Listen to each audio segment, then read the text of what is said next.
Gadung kelawan kembang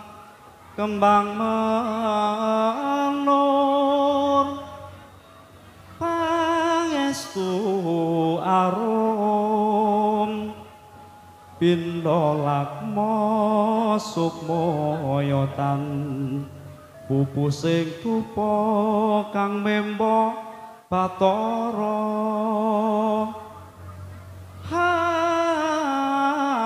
lir kang memba Bathara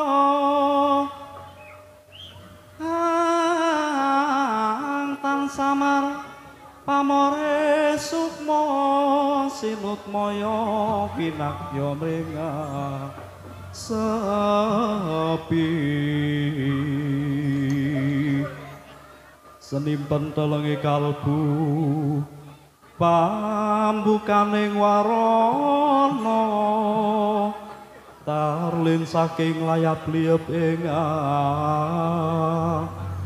luyung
Assalamualaikum warahmatullahi wabarakatuh. Hayu hayu bawono narbuka murwani kekondo ginuwa kanthi muja astawa muji asesanti santi niskala nir kumalaning mradita sirna kang durgama sinamu ing kahaningan dinatah para wong ing kayun narbuka hanyu rasa pudhar pamedhar satemah ambabar rinanggit caritane jiwangga kawahya runtut raras larasing gending sinusada langen mataya meleng malangkung mring hyang agung malamahaning suci kunjuk ngarsa dalem Gusti kang maha welas asih Gusti kang maha tunggal nuninjih Allah subhanahu wa ta'ala kanthi hasesanti durga mendak kala sirna sirna sagung memala mahanani jagat tentrem donya kaparingan ayem karana tirtaning nugraha saking peparinging dalem Gusti kang maha agung sinawung agunging raos syukur kasukuran kita babaraken sesarengan kanthi waosan hamdalah alhamdulillahi rabbil alamin winantu sagung pakurmatan sinartan sinuba sinukartaning panembrana punjuk para parangkara linangkung para sepuh miwah bini sepuh ingkang kukuh bakuh lebda ing kaweruh dalah kunjuk songsong agung wonten ing wewengkon Jamus Tegalrejo panjenenganipun Kanjeng Rama Lurah linangkung sedaya staf perangkat linangkung kunjuk dumateng pakar-pakar budaya Jawi wonten ing Kukuban Jamus Tegalrejo ingkang tansah memetri endahing swasana ngemuti bilih mekaring kabudayan menika akarya sarana dados kuncaraning nusa bangsa lan negari wewangson babar pangandikan tiang sepuh Jawi ampun ngantos kecalan jati diri pramila boten katalumpen para kadang-kadang seniman lan seniwati turangga sakti nyuwun tambahing pangestu amrih samangkih gelaring budaya kababar kanthi lulus raharja manggiya yuwana niskala katur kunjuk para kadang sutresna budaya dalah Bapa Lurah ingkang lenggah pidalem wonten ing wewengkon Tegalrejo turangga sakti anglenggana kanthi handap asoring jiwa raga tansah nyuwun agunging sih samudra pangsami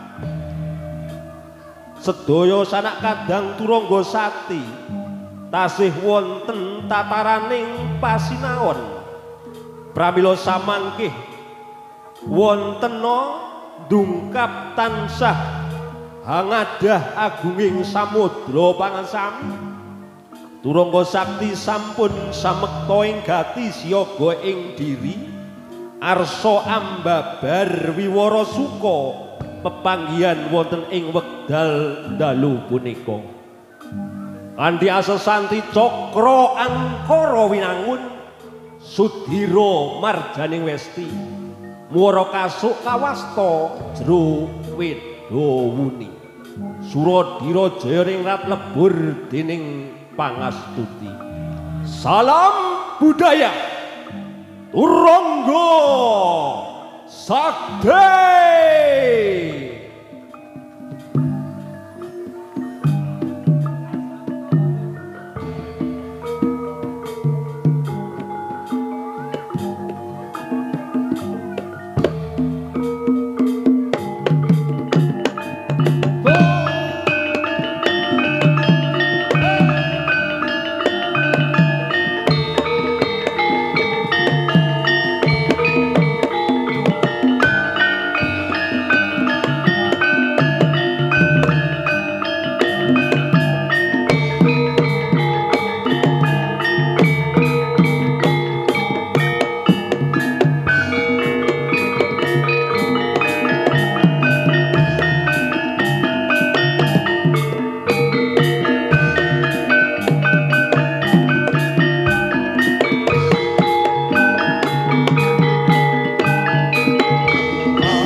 Bismillahirrahmanirrahim.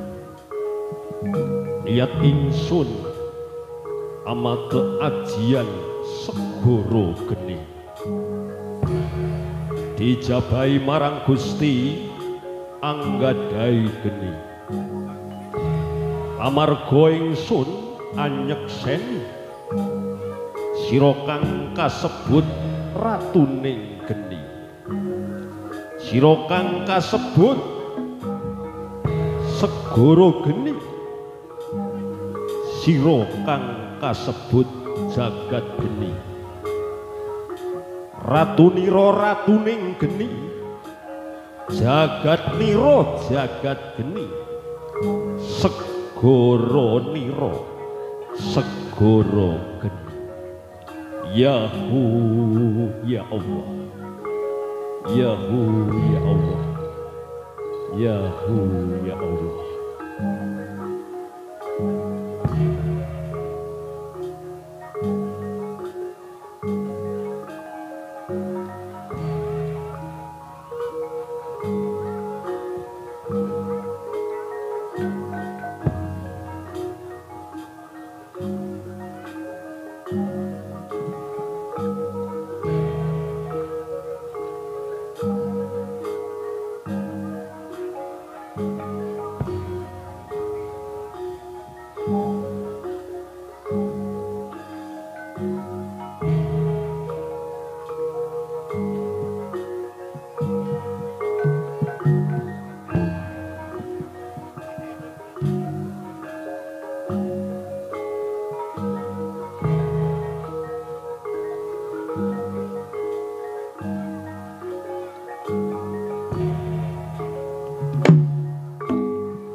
Rep sirep sidem permanem datan ana sabawang walang kang awisik datan ana gegodhongan kang samya obah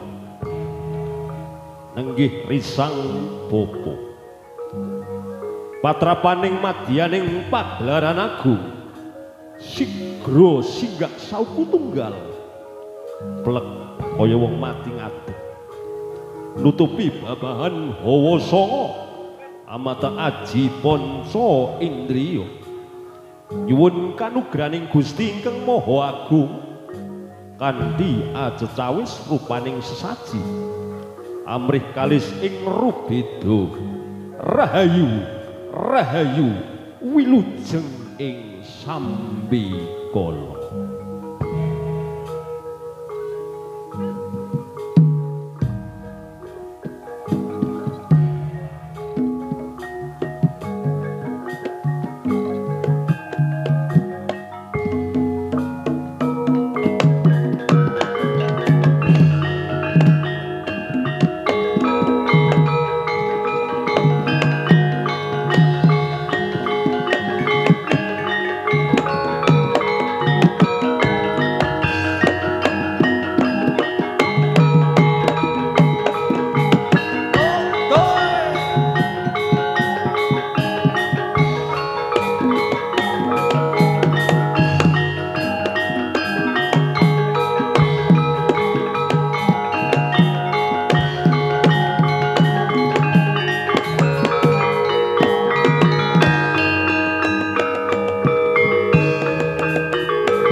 Lebur dening kabutayan rahayu kang winarya tajan sira hamemayu lebur dening kabutayan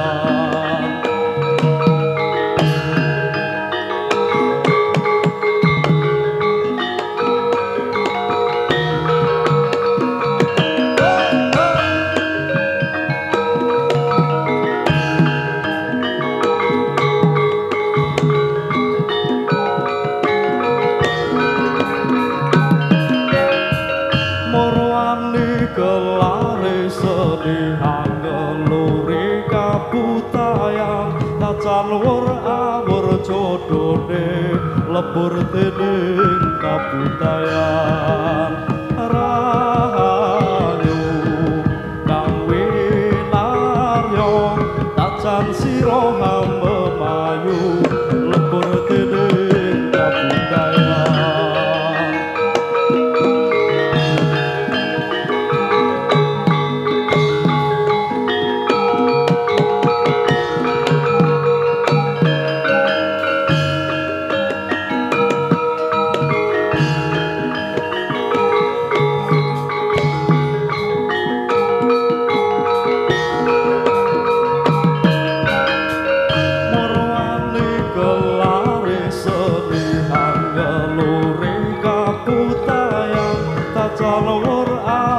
jodone lebur dening kabutayan rahayu kang winarya tajan sira hamemayu lebur dening kabutayan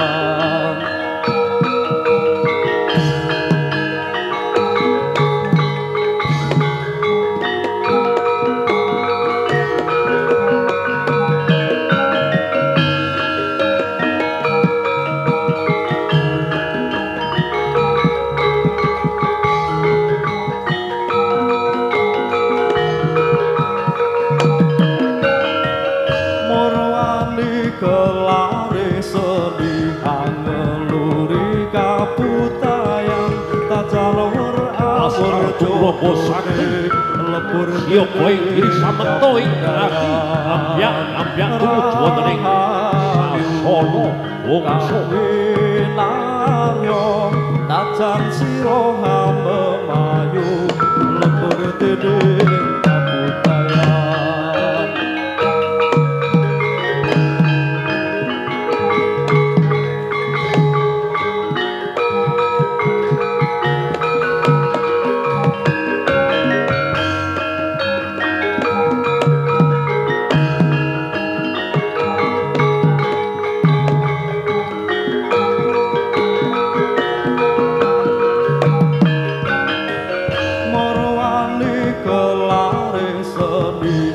ngeluri kabutayan tajan wur awur jodone lebur dening kabutayan rahayu kang winarya tajan sira hamemayu lebur dening kabutayan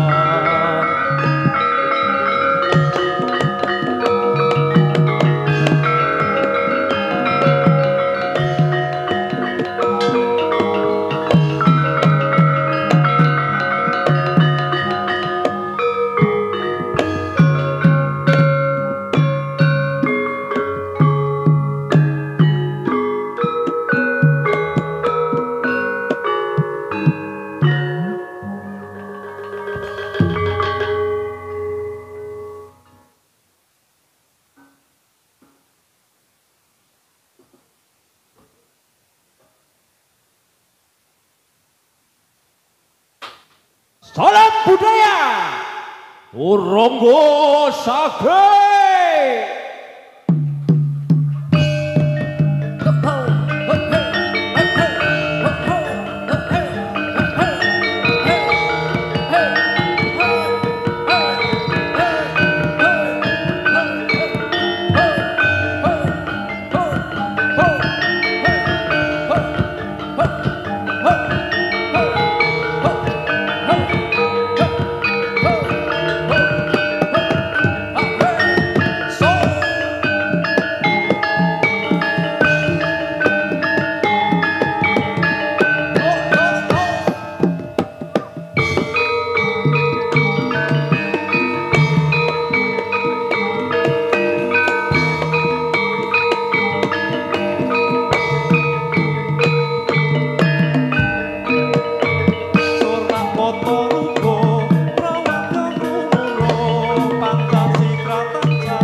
soto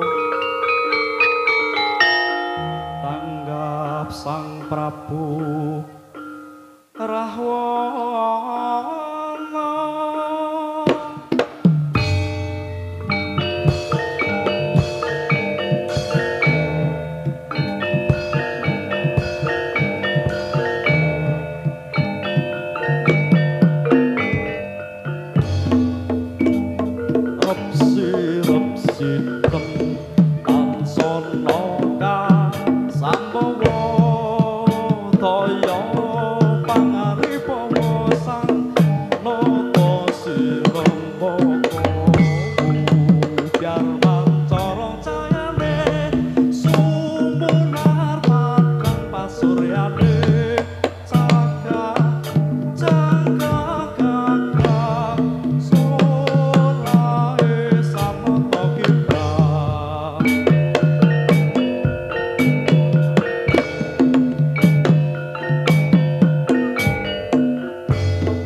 malir lawan slompret suraku moro lir boto rupo sangar mati karyo lir binang jingo kiprah sanak bambang sonder sampur jinde pula-pula sikil cucut wimbo patur sikrak wiramanyo hae wadyo kuda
Aryo Kumbo Ngarto iku putrane Begawan Wiswara lan Dewi Sukesi iku angka loro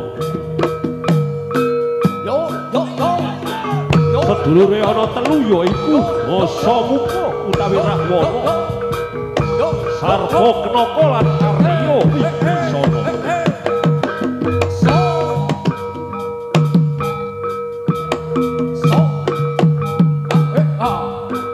Kumbakarna kasatriyan ing pangleburing gangsa garwane widodari kang asma Dewi Keswani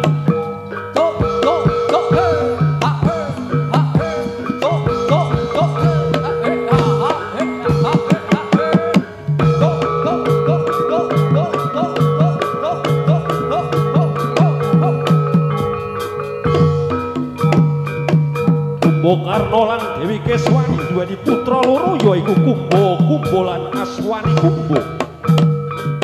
Wujude Kumbakarna iku buta gedhe, anggo mahkota gedhe. Wuru ora ana wujude den kuping kaya Kumba utawi kuat.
rasa muka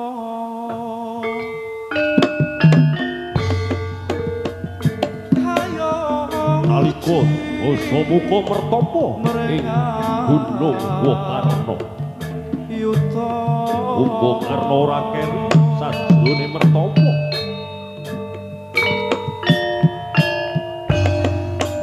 maju Uripe Bung Karno mung sarana banyu necep sarining but awit saka genturing tapane.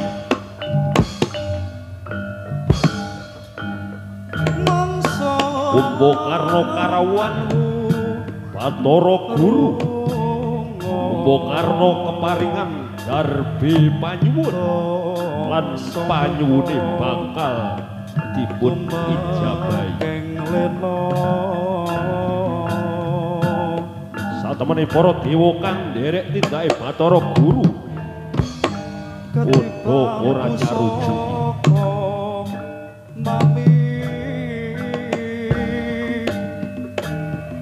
Bung Karno kaparingan aji kira kala sapa aji gedhong mengu lan aji petak gelang sateti.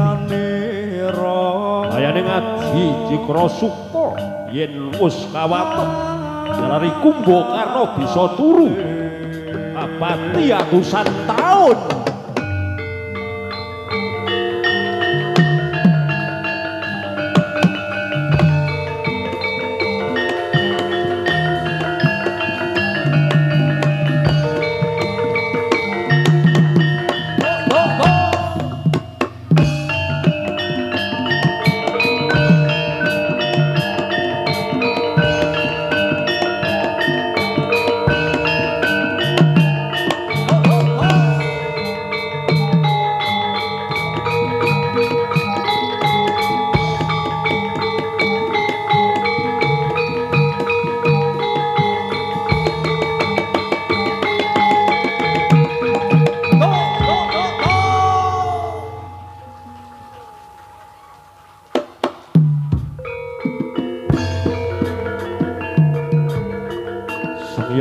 Para pamirsa sutresna budaya ingkang tansah kayuyun seni kabudayan Jawi. Mekaten menggah biaran sendratari saking para kadang-kadang senimanan seniwati turungga sakti ingkang mijil saking wewengkon Purbasari Kukuban Garut. Ing pramila kanthi gegadahan wonten ing wekdal dalu punika saking Purwa Madyawasana boten nuju prana wonten ing penggalih panjenengan sedaya. Mugi panjenengan tansah bedhana tambah tangguling samudra sawi. Awusana ampuh tanpa aji menang tanpa digdaya. Rahayu rahayu ingkang samya pinanggih. Nuwun. Assalamualaikum warahmatullahi wabarakatuh.